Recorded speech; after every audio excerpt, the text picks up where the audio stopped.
ये कोई नॉर्मल कहानी नहीं है और न ही ये सिर्फ इमेजिनेशन है। ये एक ऐसी जगह की कहानी है जहां लोग रहने आते हैं लेकिन ज्यादा दिन रुक नहीं पाते। एक पुराना पीजी शहर के एक शांत कोने में, बाहर से बिल्कुल नॉर्मल दिखता है लेकिन अंदर कुछ अजीब है। रूम 309। देखो उस कॉरिडोर को, अंधेरा, सीलन भरी दीवारें और एक अजीब सी खामोशी। यहां कुछ तो था जो नॉर्मल नहीं था।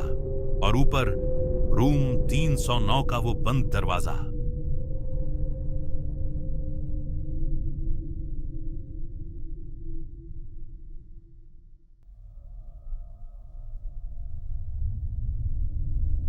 वो लड़की पहली बार रूम 309 में दाखिल हुई।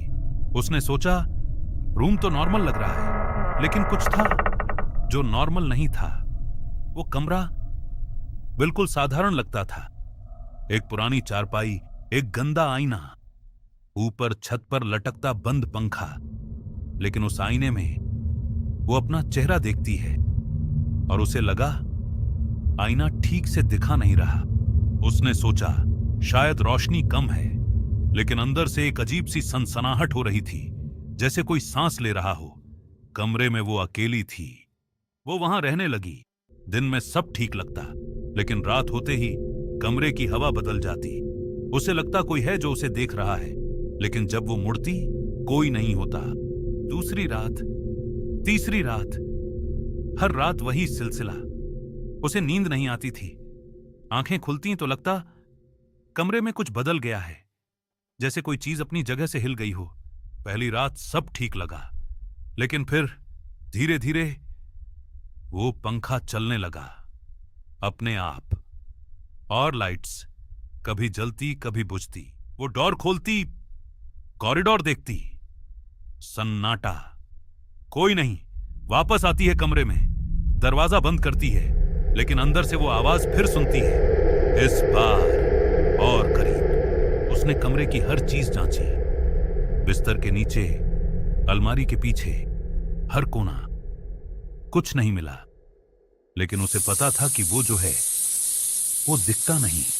उसने बाहर से आवाज सुनी, जैसे कॉरिडोर में कोई चल रहा हो। उसने डोर खोला, वहां कोई नहीं था। कमरे में वापस आकर वो सो गई, या सोने की कोशिश की, लेकिन अंदर से वो आवाजें नहीं जा रही थीं।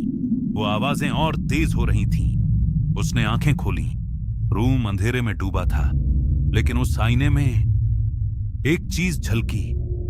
कोई था वहां, उसके पीछे। वो मुड़ने से डर गई। उसने हिम्मत जुटाई, धीरे से मुड़ी, और वो आईना उसे देख रहा था, लेकिन उसका अक्स नहीं था। उसके पीछे कुछ और था।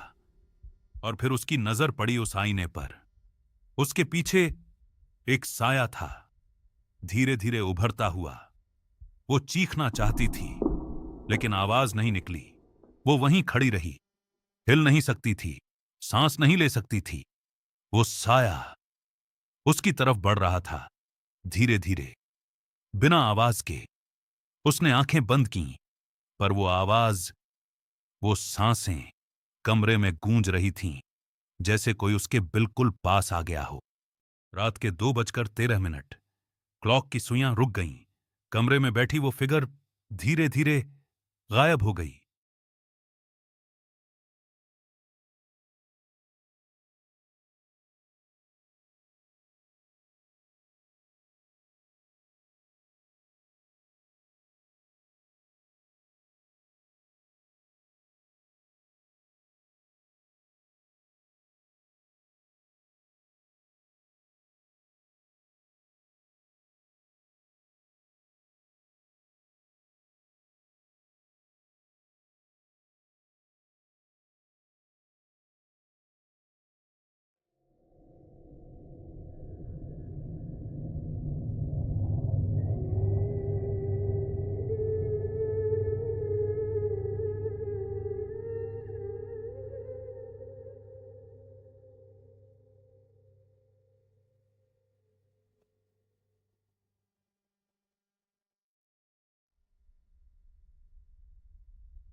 वो रात अब हर रात से लंबी लगने लगी थी।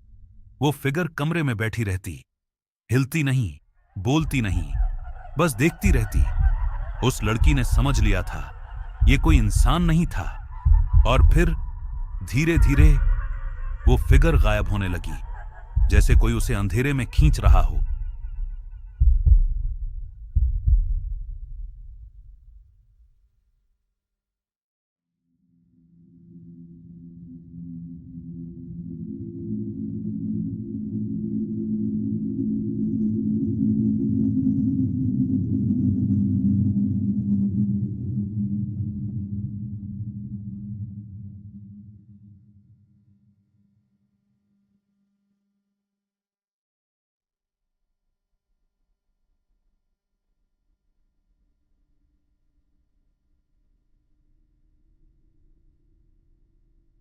वो फिगर धीरे धीरे गायब हो गई। कमरे में सिर्फ वो लड़की थी, अकेली। लेकिन अब उसे पता चल गया था वो अकेली नहीं थी।